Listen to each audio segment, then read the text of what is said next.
What's happening, people? Uh, Today I wanna do a second video talking about what bloodline did you descend from? And I want to use a couple of scripts, but the main thing I noticed that what I want to do is try to see if I can shorten it off and make it simple. You see what I'm saying? That's what I want to do. Shorten it off and make it simple. So I want to try to do that. So just give me just maybe 2 seconds. That was about 3 seconds. Uh, you go into, can you go to, let's see here.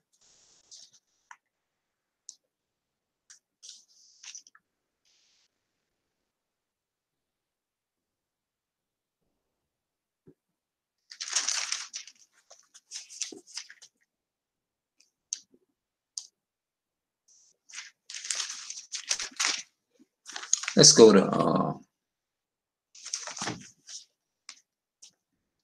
should I say First Chronicles?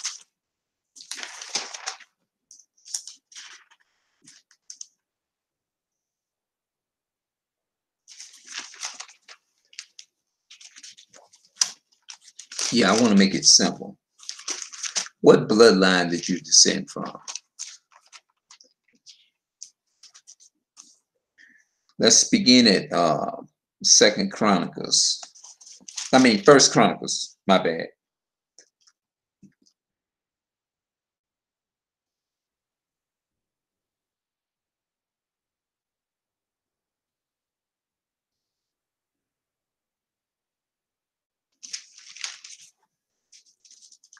Just give me a second.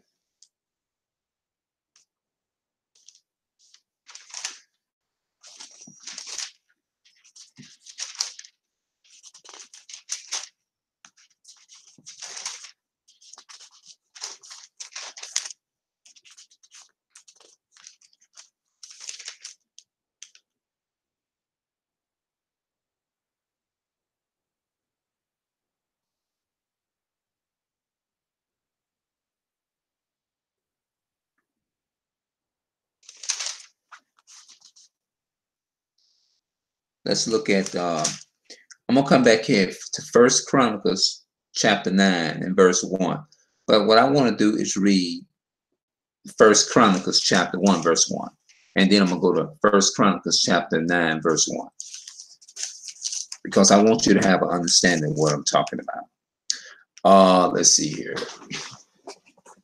We know that every nation and nationality came out of the lineage of Adam, right? We had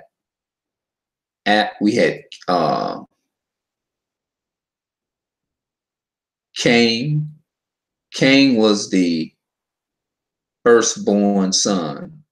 He was the first human man on the planet.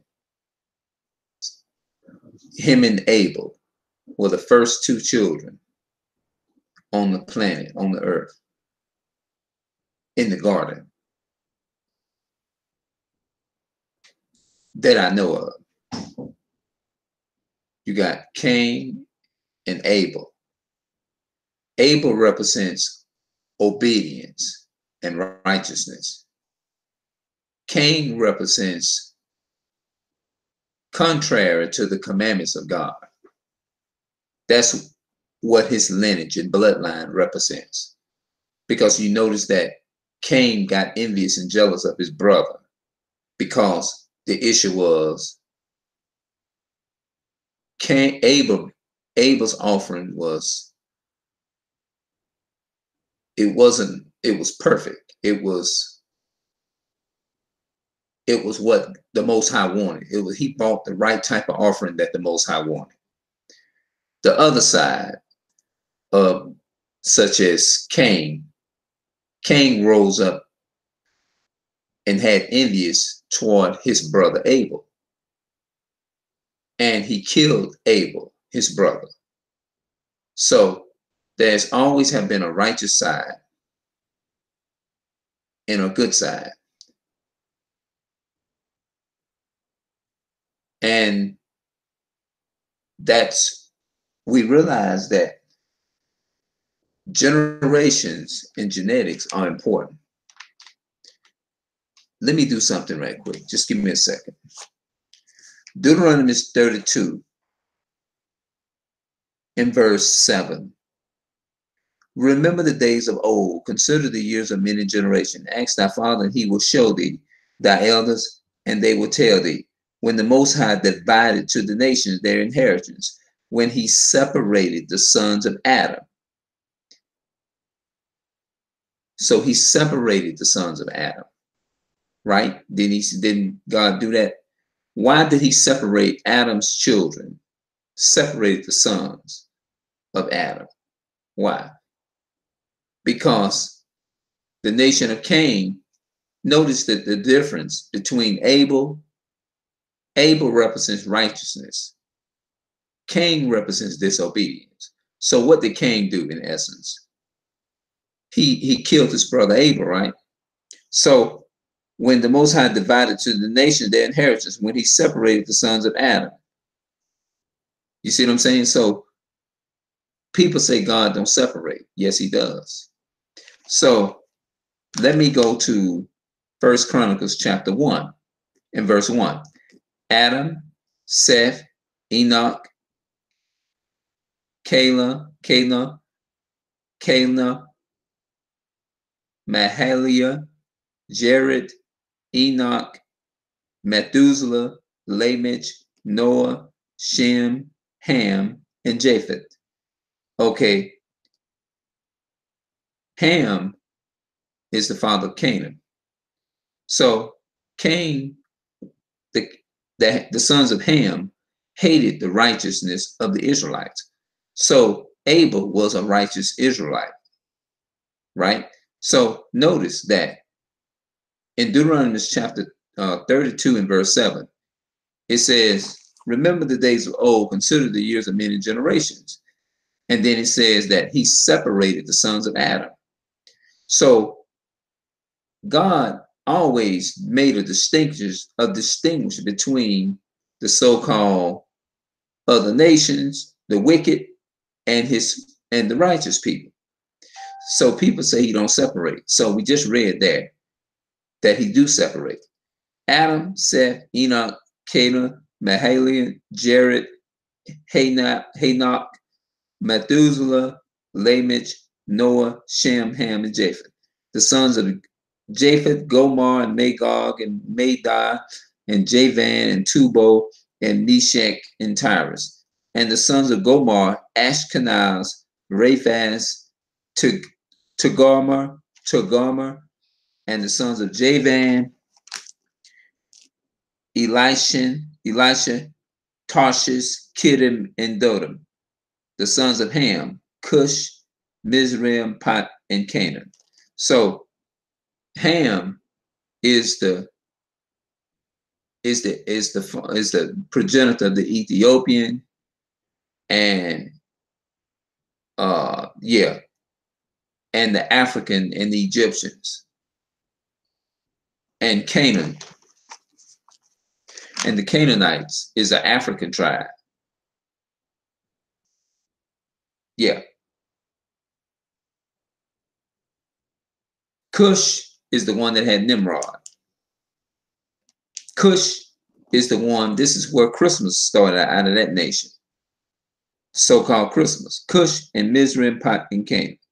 And the son of Cush, Sheba, Havilah, and Sapta, and Ramah, and Saptika, and the sons of Ramath, Sheban, and Dedan. Cush begot Nimrod. He began to be mighty upon the earth. Mizraim begot Ladan and Aram and Lehabam and Naptarim and Patrum and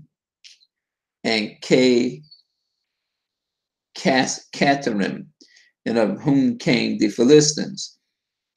The Philistines, those are I think they're the Arabs.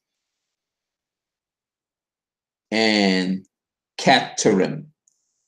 And Canaan begot Zadok. Wait a minute. Canaan begot Zadok, his firstborn, in Heth, and the Jebusites also, and the Amorites and the Garshites. Okay, now let me go over and and I'm gonna make a point. Now remember, I said, what bloodline did you descend from? So I'm finna sum it up some more. So all Israel were reckoned by genealogy. That means that you will recognize who you are by looking at your genealogy. It's like you are what your father is. It's like saying you are the product. That's how you can tell who is who.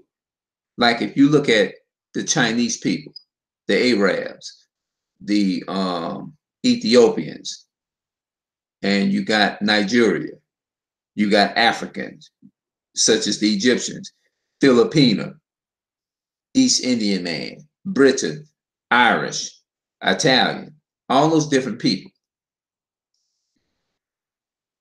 Everybody has, the Bible mentioned all of there are 18 nations, according to what I read in the, according to what is in the Bible. I got to look more into it.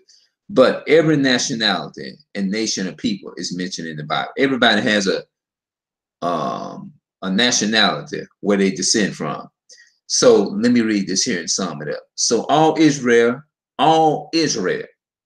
were reckoned by genealogy, and behold, they were written in the book of the kings of Israel and Judah, who were carried away to Babylon for their transgressions. Now, Israel, this is the reason why we don't know who we are. Because look at this here, because this is everything that we're talking about. Like every other nationality know who they are. We are the only people that are lost and don't know who we are. Listen to this again. This is First Chronicles, and you all can go and find it. Chronicles. This is First Chronicles chapter 9, verse 1. So all Israel were reckoned. That means they was recognized by their genealogy. Reckoned by genealogy, and behold, they were written in the book of the Chronicles of Israel and Judah, who were carried away to Babylon for their transgressions. So Israel was carried away into captivity. This is the reason why we in America, as a people of color, is in captivity to this day. It's because we did not want to listen to the Most High. So he put us in these conditions so that he can shake us up a little bit. So every nation is mentioned in these prophecies.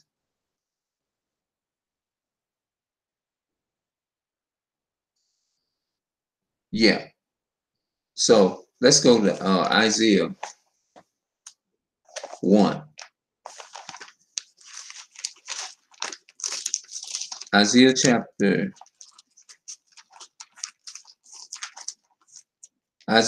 1, verse 3. The ox knows his owner, and the ass his master's crib. But Israel does not know. My people does not consider. So he said, Israel, we are the only people that don't know. You ask Filipino what they are, they're going to tell you. You ask an African person where they from, they're going to tell you. You ask a Asian person. I had the privilege of doing that. And they told me Asian. I said, where you from? They say Asian. They can tell you. You ask us, like myself, I used to be in that situation. I would be calling myself African American, not realizing that I was calling myself after two white men. Not knowing that I did not descend from the white man.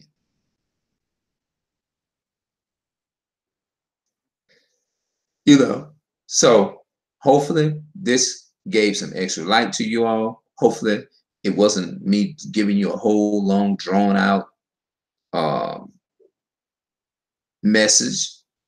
Hopefully you understand what I was saying. That's the whole point. Peace and love to my people of color, and I'll be back with another live. Peace.